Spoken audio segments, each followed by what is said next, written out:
kahit wala maniniwala sa akin, okay lang. Basta ikaw, kahit isa lang, kahit ko lang, okay lang sa akin. Nandito lang ako palagi sa tabi. Ang dami na natin pinagdaanan. Ngayon pa ba sa suga? Gusto ko muna magpaumanhin kay Kalingap Edu, pero kailangan po itong makita ni Viancy.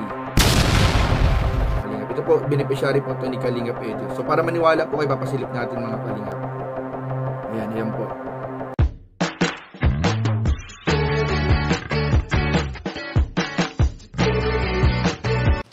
Si Kuya Jens, ano yan, reactor natin yan.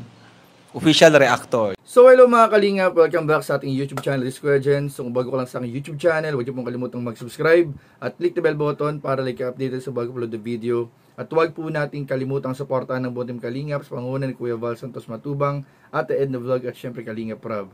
At pakisuportahan din po ang aming mga kasamahan sa buong Team Kalingap. Nandiyan po ang K-Boys, Kalingap Partner, Kalingap Reactor at lahat po ng charity vlogger sa buong Pilipinas na tumutulong sa mga kabayan natin ng lahat may hirap. Suportahan po natin lahat guys. So ayun mga Kalingap, ilang araw na po mga Kalingap na mainit po ang balita po patungkol po sa issue sa Tambalang EDSI at yung pinagdadaan ng pagsubok po ni Kalingap Edu at ni Viancy. At kagabi nga po mga Kalingap, meron pong isang anonymous person po ang nag-message po sa ating kagabi at nagpadala po ng isang screenshot na naman mga Kalingap ng post ng isa sa mga beneficiaries po ni Kalingap Edu na naglabas ng saloobin sa nangyaring insidente or nangyaring issue po mga Kalingap na ating pag-uusapan at ipapakita ko po mismo sa inyo mga Kalingap, kaya tapusin nyo po yung buong video ito mga Kalingap dahil importante po ito na makita po ninyong lahat mga Kalingap. At gusto ko muna magpaumanhin kay Kalingap Edu, pero kailangan po itong makita ni Viancy at ni Kalingap Rob na rin para po matigil na yung mga issue na lumalabas po. Ayan po mga Kalingap. Ito po, beneficiary po ito ni Kalingap Edu. So para maniwala po kayo, papasilip natin mga Kalingap. Ayan ay, wait lang, baka hindi nakikita masyado. Ayan po. Mamaya pag-usapan po natin. Papakita ko po sa inyo mamaya ng malinaw mga Kalingap. So bago yun mga Kalingap, panoorin muna natin yung usapan ni Edu at ni Viancy sa nakaraang episode ng Tambalang EDSI in 5, 4, 3, 2. Kamusta? Kumusta? Parang di nagkita kagabi, okay lang. Hindi, yung nangyari kagabi? Ha? Yun na nga. Kaya kita kinakamusta dahil dun sa nangyari kagabi? Wala naman yun. Okay lang naman ako. Wala naman akong ginawang mali. Sa akin, sa akin na naman, parang okay lang kung masin ako. At least, sa akin lang, wala naman akong Hindi yun okay. Hindi yun okay. Ibang gano'n lang ako. Lalo na kung wala ka naman ginagawang mali. Tumabas lang ako. Kasama ng kaibigan. Sensya ka na. Kung nadadamay ka pa sa mga ginagawa ko. Nadadamay. Nadadamay lang pa. Ano? Anong nadadamay? Siyempre, partner kita lahat ng galaw ko, siyempre, konektado yun So, nadadamay ka sa mga Hindi naman ata totoo yung ini-issue nila. Sinasa kanila na yun, kung ano isipin nila. Hindi ko hindi ko may iwasan. Yung mga ganyan, kahit dati pa naman. Kaya, salamat na lang sa mga nagsusuporta na nagtitiwala. Ano lang ang kapakinggan ko. Sila, andito lang ako. Ha? Hayaan mo sila. Nandito pa rin ako kahit anong sabihin nila.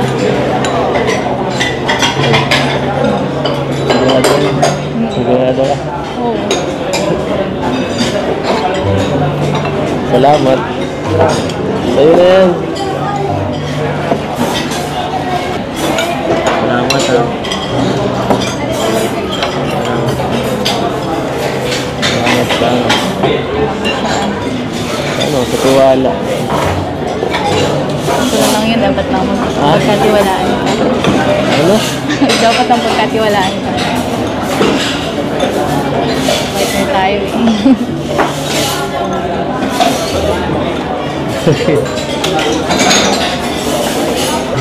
naman kita.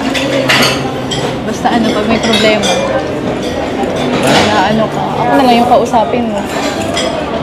Kung may mga problema. Sigurado ka? Sige. Alam mo, minsan kasi ano eh, hindi ka mahagilap. Mahirap kasi. Ikaw, laging busy, kaya naiintindihan ko naman may mga gawain ka, ano? Okay lang din. Okay lang ka lang, friend. Mas tagad mo sa akin. Mag-adjust na lang ako. Okay lang naman, naiintindihan ko naman. Kasi ano, di rin naman ako palaging nandyan. Kasi yung mga ano din. Siyempre.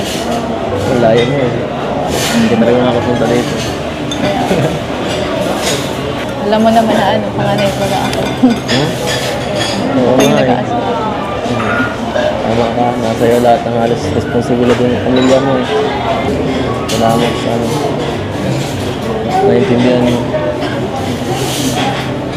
Hindi ka nagduda. Pero okay lang naman kung magselos ka kahit konti. Naintindihan ko naman. Thank you. Tiwala. Saka, ayan.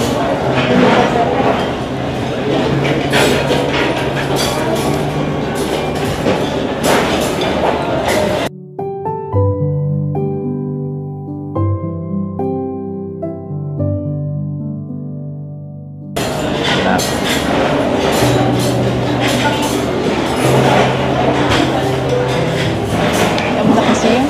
Ha? Kaya ano na yung mga yun. Hayaan ko naman eh. Kaya, Hindi na lang pansin. kahit mahirap siyempre, yun na lang din ang gagawin ko. Hindi na maiwasan dito tayo sa social media eh. Kaya nga, yun nga yung sinasabi ko. Laging may masasabi yung mga nakapaligid sa atin.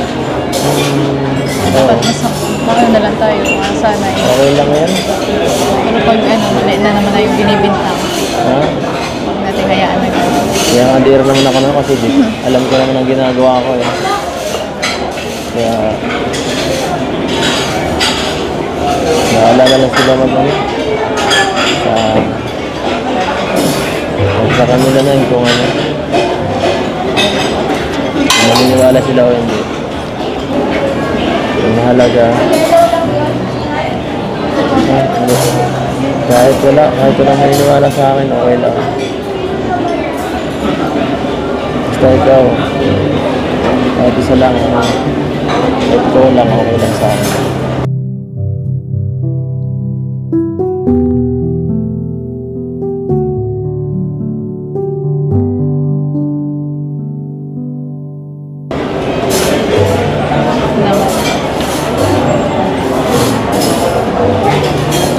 Kaya umiyak, umiyak ka.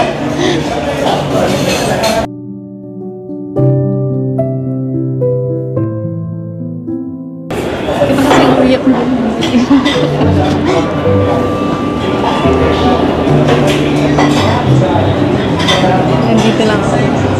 Nandito lang ako palagi sa tabi. Ang dami na natin pinagdaanan. Ngayon pa ba sa suga?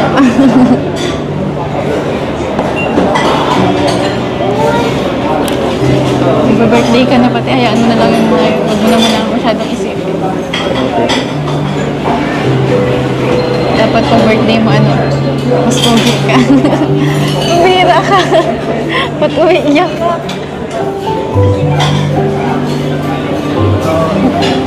Wala kayo. Tama na kasi.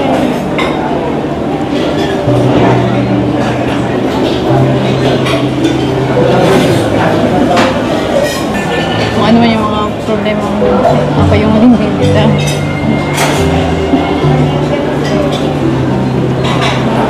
Umiyak ko na. Umiyak parang kang bata. Ay, ama sila kung mas nakakilala sa'yo.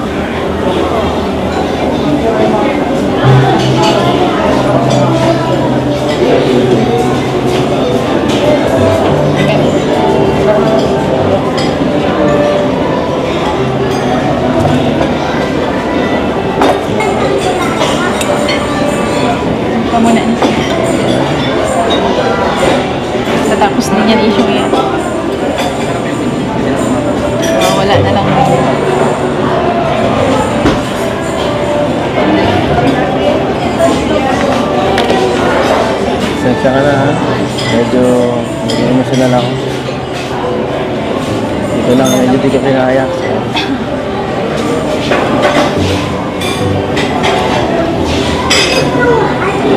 Kaya na.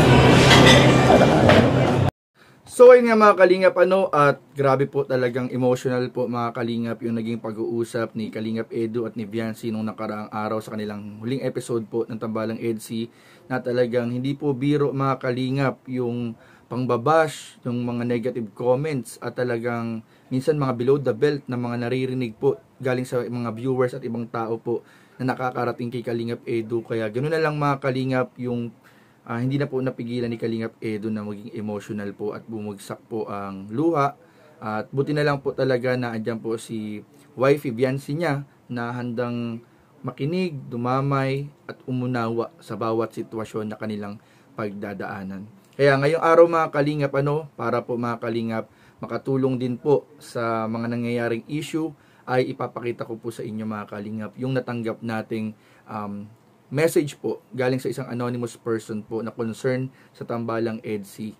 Ito po mga kalingap, itong screenshot na ito na isinend po sa atin mga kalingap ay galing po siya sa isang anonymous person, pero sabi niya doon sa chat niya sa akin ay ito po ay post po, yung saloobin po ng isang beneficiary ni Kalingap Edu ay inilabas sa pamamagitan ng isang Facebook post mga kalingap na aking ipapakita po sa inyong lahat ngayon. So ito po mga kalingap. Ayan. So ito po mga kalingap, ito po yung isinend sa atin na screenshot ng beneficiary daw po ito ni Kalingap Edu. So ayan, hindi ko po siya ganun pakakilala, hindi po kasi ako ganong updated masyado sa ibang mga beneficiary ng ating mga kasama sa K-Boys, pero ayan po, sabi po doon ay beneficiary po ito ni Kalingap Edu, si Early Palmero. Tapos meron siyang Facebook post na kalagay, "Kapit bisig po nating itatayong muli si Kuya Edu. Napakahirap po ng nararanasan niya, pero hindi po yun hadlang para masira ang goal niya sa buhay. Kaya kuya, patuloy kaming maniniwala at magtitiwala sa iyo. Go lang kuya, andito lang kami." So ayan po mga kalingap, napakaganda po ng mensahe ng beneficiary po ni Kalingap Edu na mga nakasuporta sa kanya. Kaya po mga kalingap, para sa mga solid talagang sumusuporta sa Tambalang EDC, kila Edu at kila Viancy, ay kapit bisig po mga kalingap tayong sumuporta at huwag nating iwan si Edu mga kalingap. Huwag nating, lalo pa ngayon na kailangan po ni Kalingap Edu ang inyong suporta po mga kalingap. Kaya yung mga talagang naniniwala ay tulungan po natin na matapos po itong issue na ito. Iwasan po natin yung basta-basta na tayo nakikinig sa mga kumakalat na issue, at huwag po nating hayaan na masira po ang Tambalang EDC. So yun lamang po mga kalingap, at maraming po salamat sa inyong panunood. Please don't forget to like, comment, share, and subscribe sa ating mga video. Maraming po salamat. God bless. Bye bye.